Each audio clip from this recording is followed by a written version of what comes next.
भाजपचे प्रदेशाध्यक्ष चंद्रशेखरजी बावनकुळे म्हणजे वाया गेलेली केस आहे अशी मुक्ताफळं उभाटा गटाचे नेते संजय राऊत यांनी उधळली।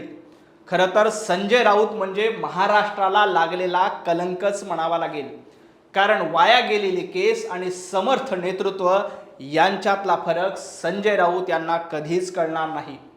पत्राचाळीत शेकडो मराठी माणसांची घरं उद्ध्वस्त करायची या संजय राऊत यांच्या या प्रवृत्तीला वाया गेलेली केस म्हणतात, तर 25 वर्षाच्या आमदारकीच्या काळात अनेकांची संसार उभे करणाऱ्या चंद्रशेखर बावनकुळे यांच्या कृतीला समर्थ नेतृत्व म्हणतात।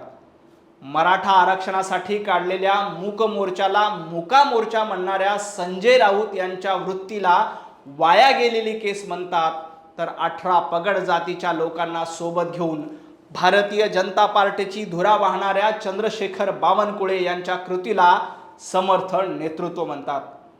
स्वप्ना पाटकर यांचा छळ करून खोट्या केसमध्ये त्यांना तुरुंगात टाकण्याचं गैरकृत्य करणाऱ्या संजय राऊत यांच्या वृत्तीला वाया गेलेली केस म्हणतात, तर मतदारसंघातील आया बहिणींना मदत करणाऱ्या चंद्रशेखर बावनकुळे यांच्या कृतीला समर्थ नेतृत्व म्हणतात। वैयक्तिक द्वेषातून कंगना रनौत यांचं घर पाडण्यासाठी प्रयत्न करणाऱ्या संजय राऊत यांच्या वृत्तीला वाया गेलेली केस म्हणतात, तर मतदारसंघाच्या माध्यमातून अनेकांची घरं बांधून त्यांची संसार फुलवणाऱ्या चंद्रशेखर बावनकुळे यांच्या कृतीला समर्थ नेतृत्व म्हणतात।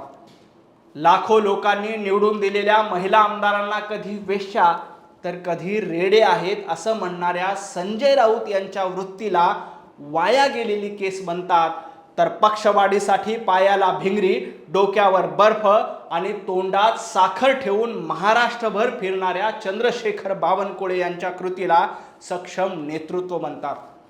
पत्रकार परिषदेसाठी आलेल्या पत्रकारांवर थुंकणाऱ्या संजय राऊत यांना वाया गेलेली केस म्हणतात, तर ऊर्जा मंत्री असताना लोड शेडिंग मुक्त महाराष्ट्र करून प्रत्येकाचं घर प्रकाशमान करणाऱ्या चंद्रशेखर बावनकुळे यांच्या कृतीला सक्षम नेतृत्व म्हणतात। भारतीय जनता पार्टी सोबत युती करायची आणि सत्तेसाठी काँग्रेसच्या मांडीला मांडी लावून देवेंद्रजींच्या पाठीत खंजीर खुपसायचा या वृत्तीला वाया गेलेली वृत्ती म्हणतात, तर स्वातंत्र्य मिळाल्यानंतर 70 वर्षांपर्यंत अंधारात असलेल्या एलिफंटा गुफांना फक्त 4 वर्षात वीज पोहोचून हजारो वर्षाचा अंधार दूर करणारे चंद्रशेखर बावनकुळे यांच्या कृतीला सक्षम नेतृत्व म्हणतात। त्यामुळे संजू भाऊ, भाजपबद्दल बोलताना जरा तोंड सांभाळून बोला। राहिला प्रश्न कान साफ करण्याचा, तर तुम्ही आमचे प्रदेशाध्यक्ष चंद्रशेखरजी बावनकुळे यांच्याकडे गेलात तर ते तुमचे कान नक्कीच टोचून देतील। शेवटी जाता जाता एक शेर आठवला, जरा कान साफ करून नीट ऐका।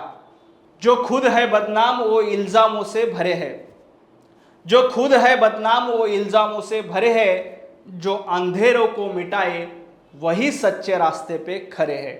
खूप खूप धन्यवाद।